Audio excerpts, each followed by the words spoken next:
Hi there, Limited Credits community, and welcome to the very first Credits Cast. Hooray. Here's to you. You held up the wrong thing. That was supposed to be alcohol. You're supposed to hold up the alcohol. Shush, Joe. You're not my real mom. Yes, I am. Don't tell me I live my life. Okay. Anyway, welcome. So we got Joe and Hi. Don Hi. and me, and I'm Hi. looking at Facebook classical painting memes at the moment. I'm gonna... Nope. Stop it. Facebook classical painting memes, It's Joe. not important. We're talking about things. So All right. here in the Limited Credits community, we're a brand new channel. We're just getting on our feet, and well, this actual process has been in the makings for how many years, Don? About 3. 3 years in the making. And this brings up our first point of this podcast is that Unlimited Credits, we seem to have... Josh is over in the corner being Josh. Frustrated. Sexually frustrated. It's okay. But we seem to have had an identity crisis I for think- the past 2 years. I'll be honest, I think it's more of an existential crisis, whether or not we truly are and what that means to be. To be? Or not to be. That is the question. Whether it's just nobler to not ever fucking quote Shakespeare in this thing. But you started it. What are we doing here? No. I was Joe, actually going with the... Joe, you started the train of Shakespeare. No, You're I going to fucking end didn't. it. Do you bite your thumb at me, motherfucker? I do by my thumb at me, sir. We do need penis swords. We definitely hid the swords before we started this. Yeah, excuse my That is a constant penis reference. gagging and terrible noises of death and pain because I'm a little sick at the moment. Thanks to Josh. Who's also pregnant. Yep. And that's what we needed. So the idea behind the our little identity crisis is that we originally started off as strictly retro gaming. This was Don's brainchild here. So the idea was that we'd record ourselves doing N64, PS1, Atari, stuff like that. And actually, the idea came to me when I was thinking back to playing Echo the Dolphin on, I believe it was the Genesis, with my friend Ivan. Here's a shout out to you, Ivan. This is all partially because of you. Okay. Yeah, he's not from around here, and I mean neither are any of us. Will? I mean, I grew up in Fairfax City, so Counts. Yeah, I think Yeah. that counts. All for counting. I guess. Motion passed. All right. Motion passed, and now a bowel movement will be passed later this evening to bowel movements. Yeah, probably. 2 bowel movements. But yeah, so I guess the channel Well, just one. started, as a retro gaming channel with 2 years of inactivity until about a month ago. But about, 9 months ago, so long enough to have a baby, the entire world changed when the William Nation attacked. He's actually not a nation. He's just kind of here. Fuck you. And I mean, a little bit before that, we did record the very first episode of You Mowed That Up, which was the first show I came up with outside of just Unlimited Credits, which is now called UC Plays. We decided that with Aaron. It was just me and Aaron. We set up. It was basically a test of our equipment, but it went well enough that we're going to get that edited and out to you eventually. We promise. We promise. Pinky swear. Yeah, but, so the channel started as a retro gaming channel, and now we do all kinds of video games because video gaming as a culture is important, and we need to embrace almost all of it. I don't know. I'm going to embrace all of it because I like games. See, I refuse to embrace Superman 64. Look, we have it. We're going to play it. It's going to be terrible. I also refuse to embrace those terrible Burger King games that came out like 10 years ago. You are going to embrace one of the personal favorites of the founder here, Two Worlds 2. That is not true. That was on you. I thought we agreed It's that was on absolutely you. true. No, So- I regret every single second I've spent playing Two Worlds 2. All right, gentlemen. So the question now is, what is the identity of Unlimited Credits Who are we? as Where it did we is come today? from? Well, I guess I guess the big thing with us now is that we're not just strictly video games. We have. Gotta hit my we're gonna mouth, Fedora. We're going to have sketches. We're going to have science content. We're going to have all sorts of things. But it will be mostly video games. Look on Joe's face. He called it a mouth fedora. That's the first time I've heard of that. That's Wait, you haven't heard Aaron call his vape a mouth fedora? I've not. That's Dude, it's bloody hilarious. brilliant. Oh my god, it's so true though. It's like hoverboarding is vaping for your feet. Yeah, I can see that. I'm the only one on the entire channel who doesn't vape. I'm a nicotine addict, that's why. And I make terrible life choices. Yeah. And I'm too ADHD to be an alcoholic. Also too broke. I'm only not an alcoholic because I'm broke. However, I mean, we're all broke. for younger kids, don't drink underage. Alcoholism is bad. He says 3/4 of the way drunk after one Bold Rock cider. I'm not even buzzed. I'm sick. I can't even talk right. I lied. He picked up an extra chromosome on his way back to the house. Is that slightly offensive? Was No. it in the cider? Should I be I really concerned don't. about drinking this? My thing is, I just don't care.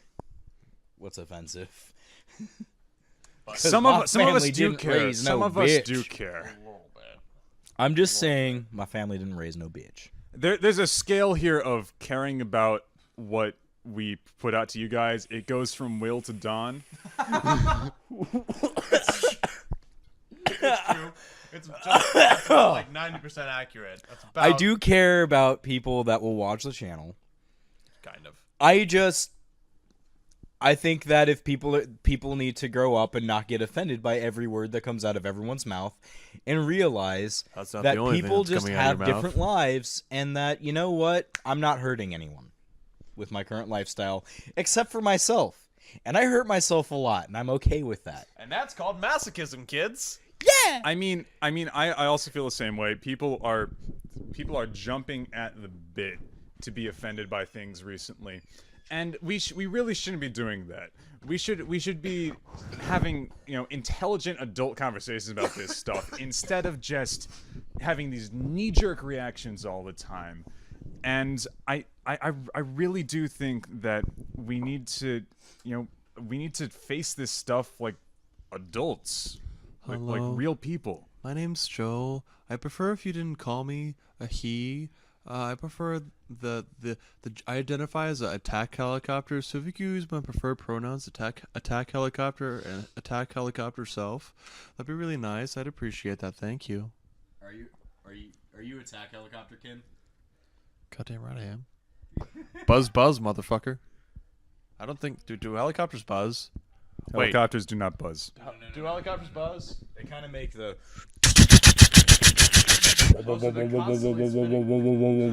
Constant spitballs. Kinda. It's like if a helicopter was a person, they would just be like farting out spitballs. It's a very difficult noise for us to make because we are human and not helicopters. I'm a helicopter. Attack helicopter. He's not a helicopter. Siege 53. But yeah.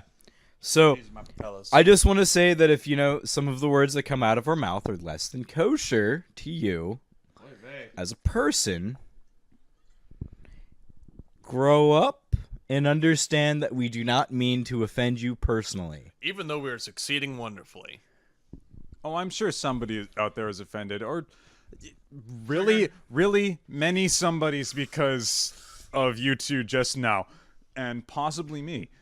Well, all right. offensive. Here's I my find you here's my gay. thing when it comes to people. All right, I don't care. It's literally no. Let me finish. I just do not care. Your lifestyle, how you identify yourself, what you wear, how you act, everything you do. I don't care because it's not my fucking business. Do whatever the fuck you want, as long as you're not like stealing from me or murdering people in like cold blood, or just doing the universal bad things. I just don't care. What about warm blood? Because usually humans have warm blood unless you're Hillary Clinton, in which case you're a lizard and doesn't really matter what you do. We are not political on this channel. But Hillary Clinton is a lizard. She's absolutely. We are not political on this channel. She absolutely does run the shadow government, though. She's actually a lizard. You know why DC doesn't have any orphans on the street? It's because she picks them up off the street. She brings them into her playroom, brood, and unhinges her jaw like the strange reptile she is and inhales them. You know all the bodies you find in Baltimore Bay? That's why. I want to make clear that these are memes. These are memes. These are just not... Illuminati confirmed. Illuminati are real! Yep, memes, everybody. So, on to video gaming. Yeah. Yeah, no, so back to the channel. So this is our identity as far as it goes. We're a bunch of just strange dudes sitting drinking in a house playing video games all the time. Except The drinking isn't really constant. We're always in and out. It's very interesting. I mean, if I had more money, I'd drink a hell of a lot more. pretty regular. Responsibly, but more. I've never felt a reason to drink. I have this because they handed it to me. I mean, you, All right. I thought you fished it out yourself. See, like, I actually don't personally even like No. getting fucked up anymore because, you know, I did that a lot in college and all that. I don't like getting fucked up anymore. I just like the taste of good alcohol. Like You a like nice it so nice much. cider, some good whiskey, some good rum. It just tastes good to me. It's what I like to drink. Now, I am curious about that. I encountered that a lot in college myself, where people would go to parties, get blackout drunk, and then just throw up everywhere, and have so much fun. They said Because I nothing don't is know sexier why. than I don't know why vomiting that's all fun. over the floor. Or Why- literally pissing off a deck, which I did see. Someone was so so obliterated, just absolutely hammered. She literally popped a squat, and I was below. I was on the floor below here, and I heard just a steady stream, trickle, trickle, trickle, trickle, trickle. And I look up, and sure enough, there it is in all its bright yellow glory. Well, there's that one Was- girl that got really drunk at my house and peed on my laundry. Hey, Aaron has arrived. Hey, Aaron. Aaron has arrived. Yes. If you want to be in this, you're gonna have to like sit on the floor. That's fine. I can stand. You should stand behind me, so I can. So Aaron will be sharing Will's mic now. This is going to be guess. interesting. Yeah, Aaron. Why don't you take a squat there, Say Aaron? hi, Aaron. We're talking about the channel's identity crisis. Take a knee. Hi, Aaron. We're talking about the channel's identity crisis. Good job, Parrot. All right, fucking. I'm actually kind of glad this happened. We were really worried the whole channel wouldn't get in on this. Now we've got the whole channel. How's your mouth fedora doing? I just found out that's a thing. He just found out that there's such a thing as a mouth fedora. Yeah, I'm just now being introduced. douche flute. For when you can't suck a dick, but you gotta suck on something. Challenge accepted. And that, ladies and gentlemen, went all the way. But yeah, so anyway, back to the topic for like the 80th time. Is there even a topic at this point? Well, we're trying to talk about the channel, but we're going off, and it's a good time. I mean, And he's showing off. This is the channel. This is not a comp video, Aaron. Hey, I could do comps too. Mind the baby. levels. You blow that on my face. Yeah, he's used to things getting on his face though. Have fun. You see? Rampant But yeah, alcohol. so the channel as it is right now, we embrace everything gaming and pretty much comedy. Don and I making the stupidest things we can possibly make.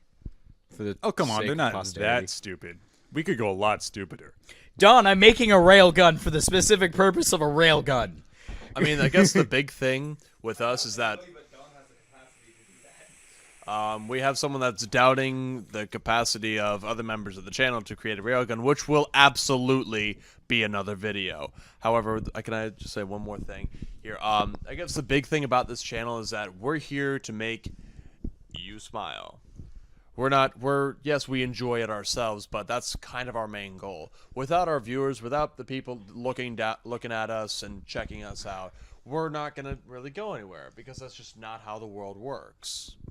So You confident yes, in your we penis?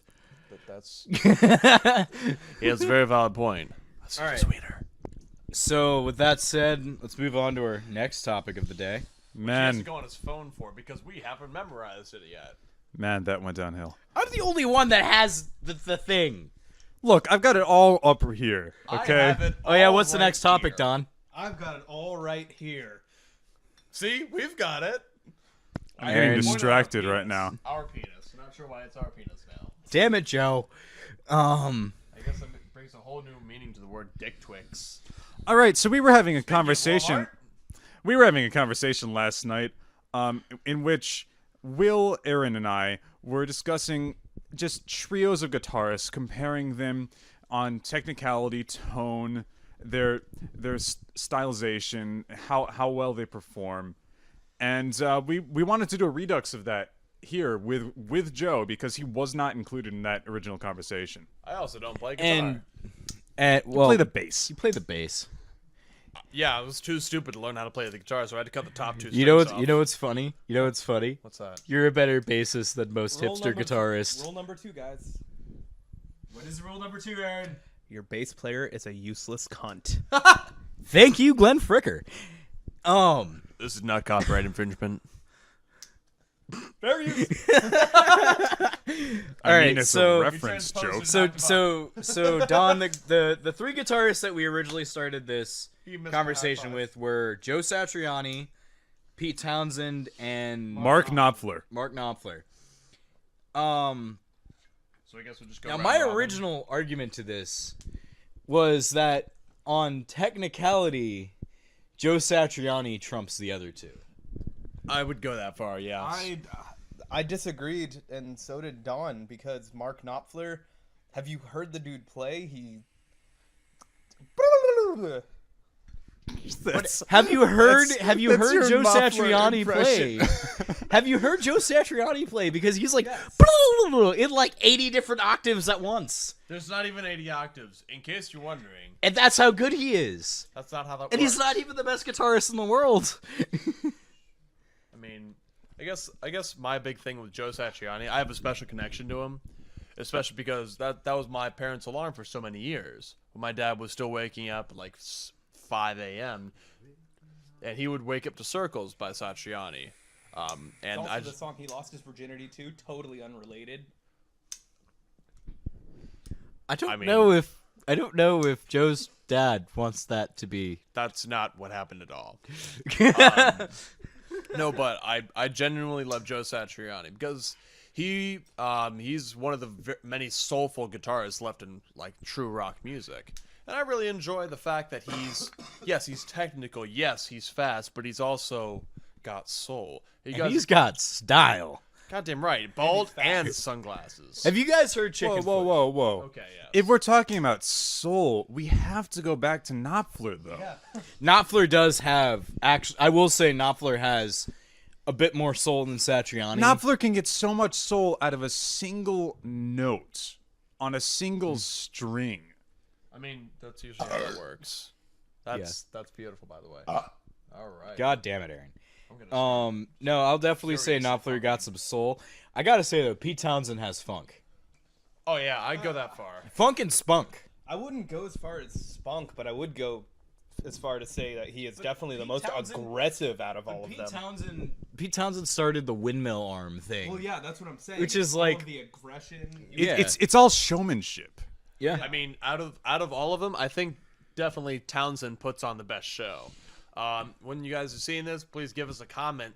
Who's your favorite guitarist and why? And you know, as Don, Aaron, and I had this conversation, we also realized at first Aaron and I thought we were talking that Don was talking about Devin Townsend from I Strapping don't- Young Lad and the Devin Townsend project. I don't know why they would think that, but Because we're did. metalheads, Don.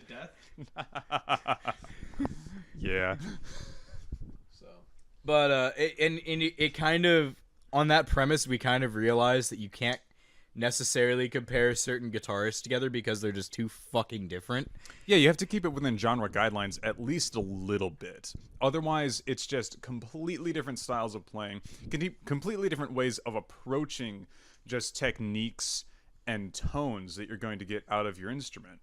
And on top of that, you have the vastly different ways of manipulating the tone that comes out of that instrument in case you're using an electric, which I mean, let's face it, almost all of our favorite guitarists tend to do from time to time. Yeah. Quick is thing. true. Has anyone ever heard of a gentleman named Tuck Andress? Okay. Tuck Andress, is he like in a band or is he solo? He's a solo artist with his wife, Patty. Now, there's a band called Tuck and Patty. And Tuck Andress is one of the best guitarists I've ever seen. He usually sticks to acoustics, but he usually performs in places like Oakland at Yoshi's, which is a club down on the bay.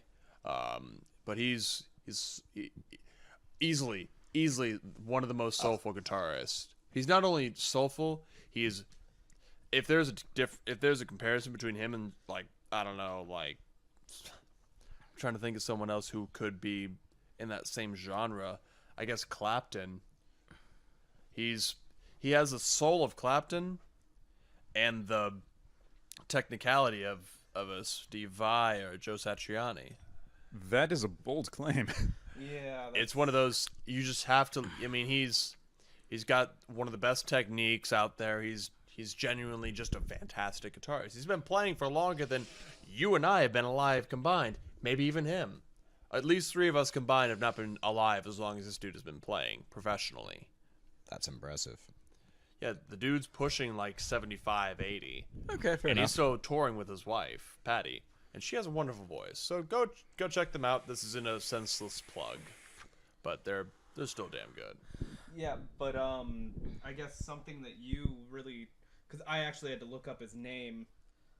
But if you want to go as far as people being as technical, you know, or as good, if not better, then we've got to bring in people like, for example, Tim Collins from This Town Needs Guns. Oh, absolutely. Or yes, I think her absolutely. name's Yvette Strong. Maybe it's Strauss, but she's in a band called Covet. Oh yeah. And Or- I know who she's talking about. like, so She is. if you want to go as far as saying people are, you know, as good if not better, you know, and you're only mentioning like all these greats save for Tuck Andress, then Then we're gonna have to start branching out and Yeah. looking at different genres. Yeah. No, like I totally get that. That's definitely something that we will need to keep in mind when we're discussing these, especially with the range of genres that we are all experienced in and such. And one thing I kind of pointed out is, like, when you talk about great guitarists, like, and Don and Aaron argued me really hard on this. The people we consider, like, guitar gods, like the Hendrixes and Stevie Ray Vaughns and, you know, Satriani, Steve Vai, Eddie Van Halen, stuff like that. Yeah. Oddly enough, their music is, like, nowadays their music isn't, like, super innovative music for today's guitar player, because it's everything everyone learns now. Right. It's Yes, but they were still massively No, inventive I know. for the time. and I get how inventive they were we for are the time. standing on the shoulders of so And many I get giants. how I get how inventive they were for the time, but they're like a benchmark now. They're that bar that was put there that now guitarists like Aaron and myself have to raise above and get. You know, we have to be on that bar now just to be considered guitarists. Oh, why did you do that? That was a terrible idea. I didn't realize it. Well, That's where the camera as the smoke clears, I'm going to, you know, say that yes, you do strive to at least match that, because those techniques exist now. But that's two stop all acting like that's all that 2-year-olds. any creative endeavor has ever been. It's a sequence of giants standing on the shoulders of giants. It's giants all the way down. You gotta wonder if the Giants at the bottom, like whether they've got back issues. Yeah. I mean, eventually they get kind of compressed. It's just, you know, a giant Stop. rock layer. Stop. They're having a slap fight behind us. We're having a kind of interesting philosophical, discussion of creativity and the progress of time. And I'm scooping his nipples. And Just Joe's like that. scooping his nipples. All right, so to move on to our next topic of stuff that I wanted to talk about today. So let's talk about some Guys, cut of it out. the reigning gimmicks that have come up. Oh, that's a good You know, point. going. You're retarded. Wow, You are actually retarded. good job. So That was really, really loud. yeah, kind of. So anyway, I want to kind of go back to gaming a bit and talk about some of our new fancy gimmicks of stuff.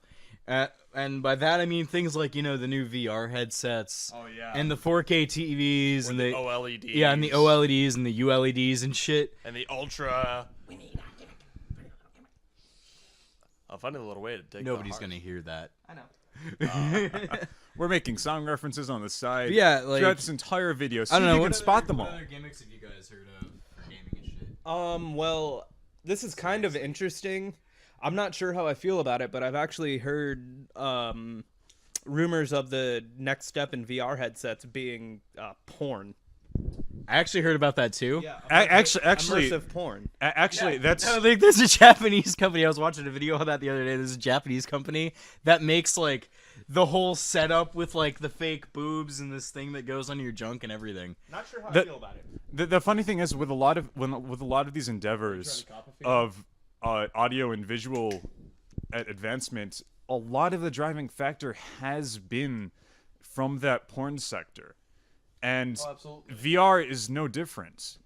I mean, this is a made-up statistic, but it's almost true. I'm pretty sure it's relatively accurate. About 60% of the internet traffic is related to or containing of porn. But Honestly, I'd believe that.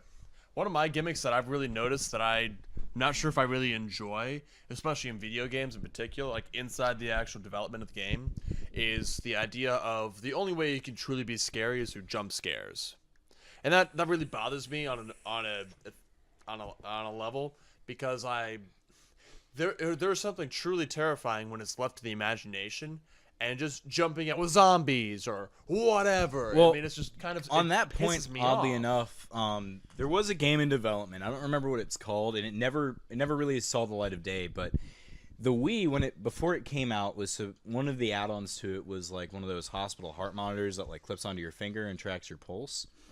And there was do remember hearing supposedly a about that. game that was developed that would track your heart monitor, that would track your heart rate.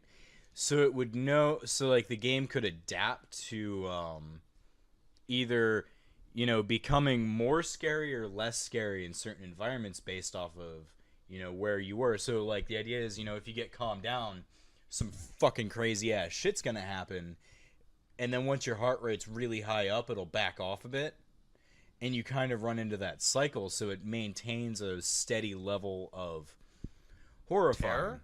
That actually sounds like something that, given the technology they have now, it sounds like something that might incorporate into VR horror games. The only issue I could foresee with that is that you have people with some kind of heart condition playing it, and they'll find out they have a heart arrhythmia the wrong way. So that's something I'm kind of scared about. Yeah. Yeah. So, Now the health that, risks involved in that. Now, are like, I will terrifying. say, the Evil Within, every time you start the game, it comes up with a warning because of the images and the way that things change and the lighting in the game, that it can give people seizures. Well, yeah, that's with anything. Like even DDR, Dance Dance Revolution 3 for the PS2 had that. I mean, Pokemon had to pull that one episode from Japan because of the reports that it was giving children seizures. They did a Simpsons episode on it. There is still some debate about whether that's actually true or whether it was some sort of mass hysteria, but it is out there, and it is very much in the public mind. What really they're talking about the Evil Within here, and recently these two did a Tales from the Co-op. That's on Resident Evil. In Resident Evil. It's the major differences between horror games these days seems to be in the way they build up to and incorporate those jump scares. Well, I'm gonna actually kind of go away from the jump scares, because the Evil Within is just fucked up. Yeah. Oh, Like, no, absolutely. it's that's a like true the- terror. That's a true terror Like, video game. I feel the like there should Evil be Within- two different genres between inside the horror game genre. That one's more of a psychological horror game, which are actually the kind of horror games that I prefer. Yeah. Because they're not all jump scares, so you know that they actually put effort into making the storyline legitimately scary. Yeah. Well, you also get terrified at Dead Space, even though you love the game. You love the game to bits and fucking pieces, but every time something happens, oh god, oh no, holy shit! Well, the thing with the Evil my favorite Within, thing. The Evil Within, I think, would be a perfect game to be put into a VR because it's already so immersive. You know, it's one of those games. Oh no. No, but seriously, like it's one of Oh, those no, games great. that you throw into the onto the Xbox or the PS4 or whatever you have it on at like 2 a.m. The lights are out. You know, the house is dead silent, and you put on some headphones so you're you alone just hear with the whole yourself. sound. You hear like the whole, 360 sound thing. And a porno. That's the kind of game it is. So to have that in VR would be honestly actually that would scare me. And while the game has gotten me a few times, it's not like yeah, it really hasn't set you, terrified it hasn't me. set you on edge like it does Aaron every time. I have an excuse. You absolutely do. Like I'm not tripping over it. Like Recurring nightmares when you were a child, before that was even a concept, and then it being the exact same thing. oh no. Like I'm not trying to call you out on it. Don't get me wrong. It's just for whatever reason, because usually in actual genuine life, you're pretty level-headed most of the time. You're kind of upbeat. I'm could you not really guys- scared of anything. to go one step further than the Evil Within, could you guys imagine Amnesia: The Dark Descent in a VR set? See, Fuck no. That game's not very scary to me, so I think that it would kind of be a waste of a VR game. The entire point of Amnesia is all about immersion. Amnesia, if you're right now, if I were to start playing Amnesia, it doesn't do anything. That game is all about how immersed you can possibly get into it, and the more immersed you get into the game, the scarier it gets because you added just to the monsters and the fact that you cannot defend yourself unless you throw a barrel at something. Well, adding on to that, cannot defend yourself. VR poses some very interesting opportunities for the horror genre because there is a great difference between playing a game on a screen, just being able to shove yourself away from that screen and it moves away. It's very diminished in your mind at that point. It's very diminished in your life at that point. You can distance yourself actively from the game. In a VR environment, you cannot escape that by just jerking away, which is the automatic reaction of most gamers in a horror scenario such as that. Yeah. Absolutely. But you will still be within the game. You'll just have your character and your camera and the experience continuing back with you, driving you back as your fear does it for you. Yeah, I mean, I guess that is definitely an interesting point. I guess going back to Amnesia, though, another reason that I don't think it would be good for VRs, even in that aspect, is because, all right, so you guys all know that Legend of Zelda is my absolute favorite series ever. I think that it is, just fantastic. But the thing is, that's kind of the way I see Amnesia. I really like the game, but to me, it's just a puzzle game with some, scary aspects, some jump scares, which is why I think that it would be kind of a waste on the VR where, bringing in what you said, as you get scared, you move back and all that. But the thing is, if you just see it as kind of a puzzle game, it doesn't really bring that whole fear aspect into it. Where it's just like, oh, it's part of the puzzle because there are blocks in the puzzle. I've just got to hide. Quick thing that I also thought about with the possibility of VR technology is I'm looking at my game case here and I'm seeing things like Call of Duty. We could have a completely immersive training program for our troops or whatever we choose. They use VR now. They use VR now for that. Well, they use it And for drones, they don't they? have actually been using video games as pre-training for troops for a while Yeah, now. oddly enough- Stuff like America's Army was originally conceived as a training module for the troops, and then was adapted and released to the civilian public as sort of a publicity thing. A way to feel out who would actually be interested in going over to serve. Yeah, and I mean, the military has been using, oddly enough, Doom as a reaction. Yeah, because it trains your reactions. Right. It's not field training. You know what I'm saying? It isn't field training or strength training. It simply gives you that reaction of it helps you work better with the sense of urgency versus pulling a trigger. It's kind of a desensitivity training. Sort of. I wouldn't say it's desensitivity I don't know. training. It's more reflex There training. is- It is very much, because it is such a fast-paced environment in the Doom series. It is very much a reflexive, and just have to do this, have to do that, have to do everything perfectly so that I can get through to the next stage. That we have talked about before in our memory dump series, and it is something that is interesting to think about, that reflexive reaction could be adapted to the real world. And I mean, going back to like having, you know, the shooters in VR games like Halo, Call of Duty, Doom, shit like that, it would be interesting to play those games with a real sense of peripheral vision. Oh, that's a very valid point. Because, like, just last night, you and I were shooting the Tales from the Co-op in Halo 1, and we had all of the skulls on and shit. And it's like, you know, half the time you and I can't see how we're dying because stuff's flying at us from over here in the camera angle, but we can only see straight ahead. So you have no sense of peripheral vision, and VR kind of gives that to you. It's very disorienting with that, because we say from our Tales of the Co-op, we were in a room with 4 doors, and we can only really get an angle on one of the doors each. Now, there are only 2 of us, and we can't count on the AI to do anything for us other than shoot us in the back when our door opens up. So quick thing that I've noticed, another gimmick that might give the illusion of peripheral vision is that HD curve thing from, I believe. I was about to The curved actually TVs, say yeah. something like that. I was about to say. Yeah, the OLED TVs and like the 4K resolution TVs and things like that. Now, I honestly think those are here to stay. They're not like the 3D TVs that everyone bought and realized they wasted hundreds of dollars on. I know that eventually we're going to get there, but whenever I see even like the Xbox One, I can't speak for the PS4. It does have slightly better graphics. So I can't speak to that because I don't own one. I mean, I don't know. But I the know for my specs are pretty Xbox One, on similar. even those good resolution TVs, it's something I noticed when you get to a TV that's that high of resolution, it's hard for whatever you're running through that TV to meet up with it.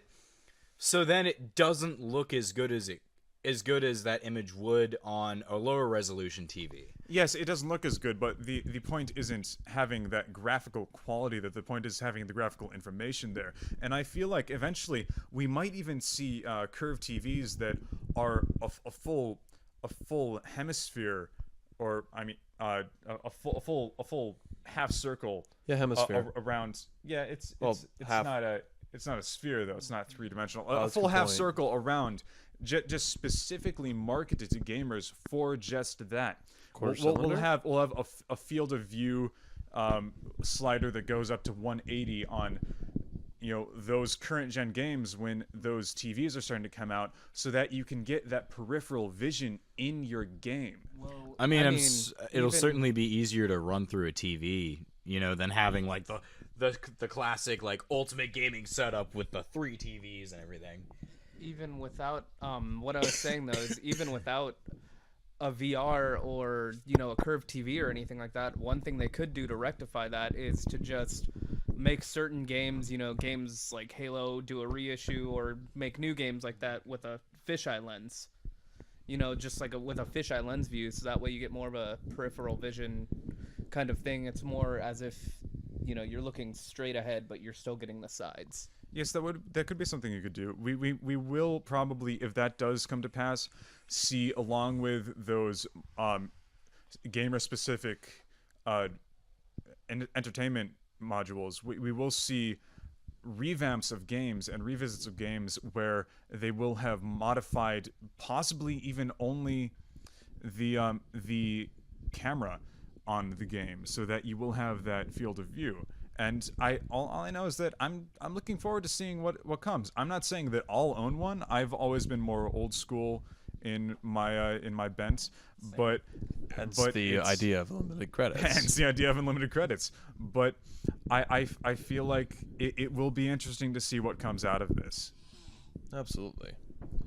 So I think that's almost all the time we have for tonight, and we will look forward to seeing you again next month. Yep. Look forward. In a couple days, we'll probably get out our source code video for, what we're gonna try to do this coming month. We didn't quite get everything last month. This past source code was very much a beta test in what we were capable of getting ourselves to do, given our hectic schedules. We can't commit yet to doing this full time, but we are working very hard to ensure that we can get as much content out to you guys as is possible for us. Girls. And girls. I'm honestly proud that I even got the memory dump out in the time the time span that I did. Let alone the Metal Gear, let alone that first Metal Gear video. And we'll go into all of that in the next source code, so look for that in the next few days from the release date of this video. And this is Limited Credits. I'm Will. I'm Joe. I'm annoying. And I'm Don. And by our powers combined, we're signing off. Thank you for choosing us. Ooh.